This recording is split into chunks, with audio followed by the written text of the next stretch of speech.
글로벌 마켓뷰의 권예림입니다. 현재 시장의 초미의 관심사는 미 연준이 언제부터 금리 인상에 나설지 그 시점입니다. 2분기냐 3분기냐 이 금리 인상 시점에 대한 의견이 엇갈리고 있죠. 하지만 금리 인상의 발목을 잡는 요인 중 하나가 바로 물가입니다. 지난 금요일 미국 생산자 물가지수도 예상 밖으로 4개월 연속 하락세를 이어갔는데요. 오늘은 로이터 통신을 통해 이 미국 경제에 대한 전반적인 이야기, 전문가 코멘트로 함께 들어보시죠. Now we see it in this PPI report that the services sector really has prices falling, and it's kind of an eye-opener about how the economy is performing.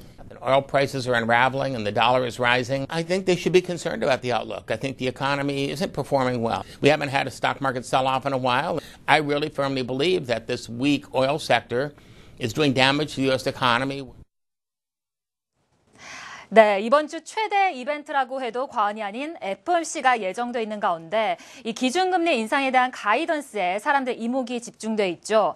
하지만 연준이 이번 FOMC에서 올해부터 2017년까지의 경제지표 예상치를 수정할 것으로 시장을 내다보고 있습니다. 연준은 지난해 12월 FOMC에서 2015년 경제성장률 예상치를 기존과 똑같이 유지한 채 실업률과 물가 예상치를 하향 조정한 적이 있는데요. 최근 발표된 미국 경제지표 중에서도 소비 부진이 확인됐기 때문에 이 물가에 대한 불안감이 한층 커진 상황입니다. 네, 이번에는 해외 전문가들의 의견을 한눈에 볼 수 있는 SNS로 눈을 돌려볼까요? 이 손톱을 깎는 수준이 아닌 팔뚝을 도려내는 고통스러운 개혁을 할 것이다. 이 중국 리커창 총리가 기자회견에서 강도 높은 개혁을 예고하며 한 말인데요. 중국 양회가 드디어 어제 막을 내렸죠. 여기서 리커창 총리는 7% 경제 성장도 그리 쉬운 것은 아니라고 강조했습니다. 한편 파이낸셜 오빗의 크리스 벨리 애널리스트는 이번 주 상하이 증시의 유동성에 대한 여건이 좋아질 것으로 예상했는데요.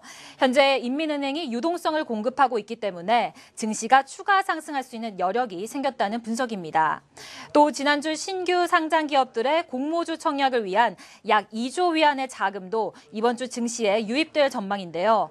지난주 은행주를 비롯해서 주요 주식들의 상승세에 힘입어 상하이 지수는 한 주 동안 4%대 오르며 3,300선을 회복했습니다.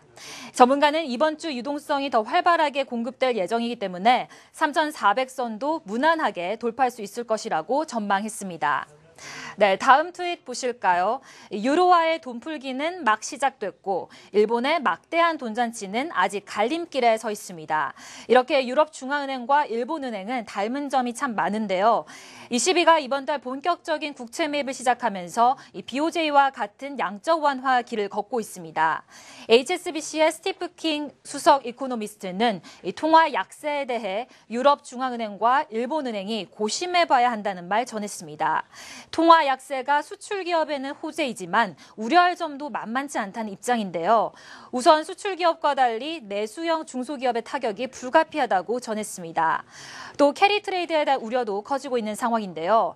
캐리 트레이드 통화로 엔화, 유로화가 각광을 받고 있지만 캐리 트레이드는 투기성 색깔이 짙기 때문에 경계해야 한다는 의견입니다. 한편 이번 주 BOJ 통화정책회의와 EU 정상회담이 열릴 예정인데요. 앞서 ECB 드라기 총재의 연설도 예정돼 있지만 시장에 별다른 큰 영향을 미칠 만한 발언을 하지 않을 것으로 전문가들은 내다보고 있습니다. 네, 무엇보다 일본 아베 총리가 지금까지 다소 공격적인 경기 부양책인 아베노믹스를 시행해 왔기 때문에 시장은 엔저 부작용에 대해 긴장을 늦추지 않고 있는 상황입니다. 네, 지금까지 글로벌 마켓뷰의 권예림이었습니다.